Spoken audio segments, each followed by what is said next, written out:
Сәлем баршаңызға, менің каналыма қош келдіңіздер.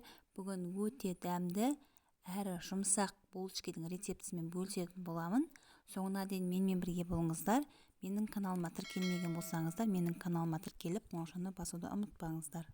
Алдымен жылы сүтімізді құйып аламыз. Сүтіміз жылы болу керек. Оның үстіне үй температурасында сары майымыз саламыз, немесе сары майды ертіп салсаңыздар болады. Тұз және секеріміз саламыз. Секеріміз ергенше венчиктеп аламыз.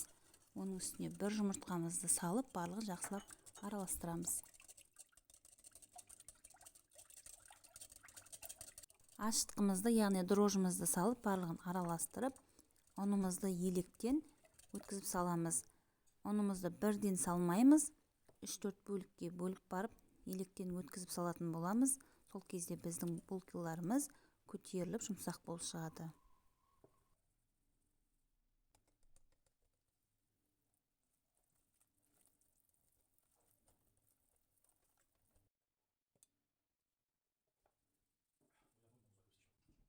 Алдымен венчикпен, кейін қолмен қамырымызды елеп аламыз. Біздің қамырымыз жұмсақ, осындай қолға жабысқақ болады. Оның үстіне сұйық майымызды да құйып, барлығын жақсылап елеп аламыз.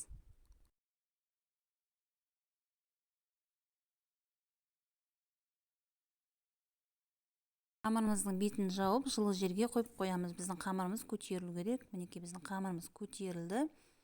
Мен сіздерге бүгін булочканың екі түрлі жасалу жолын көрсетемін. Алдымен қамырларды осындай кіші бөліктерге бөліп алдым, және екі үлкен бөлікке бөліп алдым.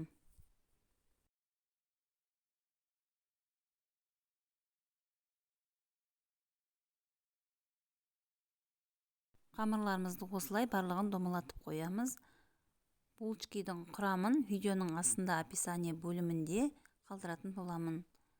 Қамырымызды осылай үлкен бөлігін алдымен дөңгелек қылып жайып алып, видеода көрсетілгендей етіп, барлығын кесіп аламыз.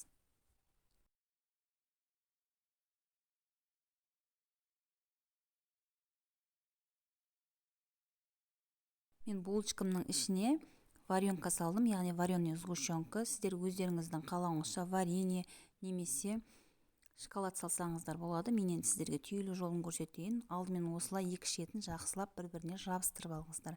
Әйтпесе сіздердің вареньелеріңіз немесе сгущенкаларыңыз піскен кезде сыртына ағып шығып кетуі мүмкін. Сіздерге тағы да бір көрсетейін. Осылай екі шетін жабыстырып алып, содан кейін барып айналдырамыз. Барлығын солай етіп жасап аламыз.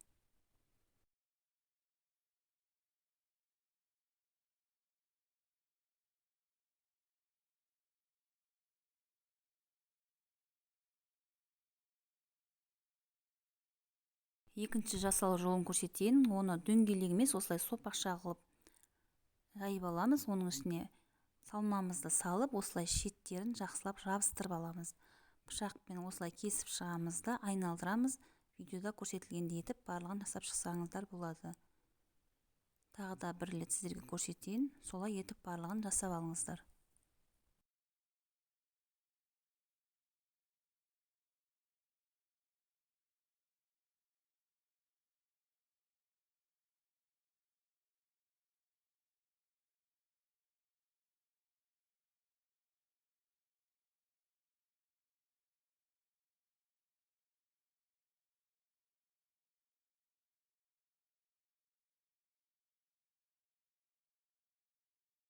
Бетіне жұмыртқаны жағып алып, 10-15 минутқа бетін жауып қалдырсаңыздар, сіздердің рогаликілеріңіз, булкаларыңыз көтеріліп, өте әдемі болып шығады.